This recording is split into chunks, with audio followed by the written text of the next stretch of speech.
আসসালামু আলাইকুম বন্ধুরা, কেমন আছেন সবাই? আমরা তো এই পাতাগুলোকে কম বেশি সবাই চিনি। এগুলা আমরা বলি আনাজির পাতা। আপনারা কে কি বলেন অবশ্যই বলবেন। আর এই পাতাগুলো আজকে আমি কি করব জানেন? এই পাতাগুলো আমি আজকে মজার করে ভর্তা বানাবো। কারণ এই পাতার ভর্তা খেতে অনেক মজা লাগে। সাথে আমি দিব কয়েকটা লাউ পাতা। কারণ লাউ পাতা, বেগুন এগুলো দিয়ে ভর্তা করলে খেতে বেশ মজা লাগে। আলু দিব একটা, আরও আছে সাথে ক্ষুরার পাতা। ওই পাতাগুলোও দেবো এখানে। দিয়ে ভালো করে পরিষ্কার করে আগে ধুয়ে নেব এই পাতাগুলোকে। ভালোভাবে ধুয়ে নিয়ে কয়েকটা পেঁয়াজ দেবো আমি। পেঁয়াজগুলো আগে ভালো করে ছিলে নিয়ে ধুয়ে নিয়ে চাকা চাকা করে গোল গোল করে কুটে নেব। নিয়ে সামান্য তেল কড়াইয়ে দিয়ে কাঁচা ঝাল শুকান ঝালগুলো আর এই পেঁয়াজ কুচি আর রসুন গোটা গোটা রসুনগুলো আমি সবগুলো একসাথে ভেজে নেব। লাল লাল করে সবগুলো ভেজে নিব। নেওয়ার পর দিব কয়েকটা গোটা জিরে। কারণ এই গোটা জিরে এই ভর্তা দিলে খেতে খুব স্বাদ লাগে।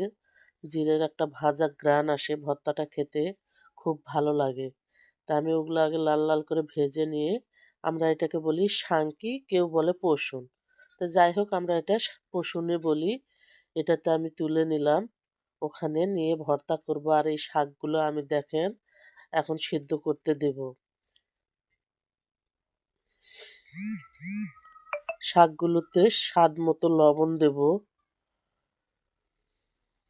হলুদ গুঁড়ো দেব, দিয়ে নেড়ে চেড়ে নেব। কিছুক্ষণ এইভাবে নেড়ে চেড়ে নিয়ে শাকগুলো দেখেন একটু আউড়ে আউড়ে যাচ্ছে।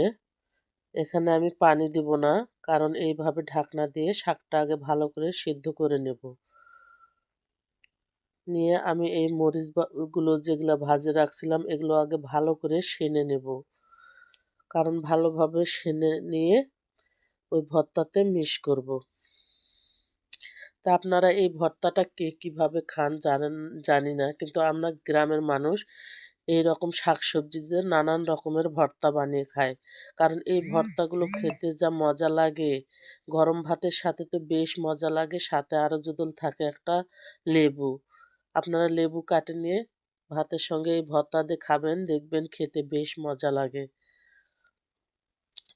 যে কোনো তরকারির সাথে ভর্তা ভাতটি হলে বেশ ভালো লাগে খেতে। আমি এইভাবে ভর্তাটা বানিয়ে নেব। বন্ধুরা, আপনাদের কার কেমন লাগলো আমার ভর্তার রেসিপিটা? যদি আপনাদের ভালো লাগে থাকে অবশ্যই লাইক কমেন্ট দিয়ে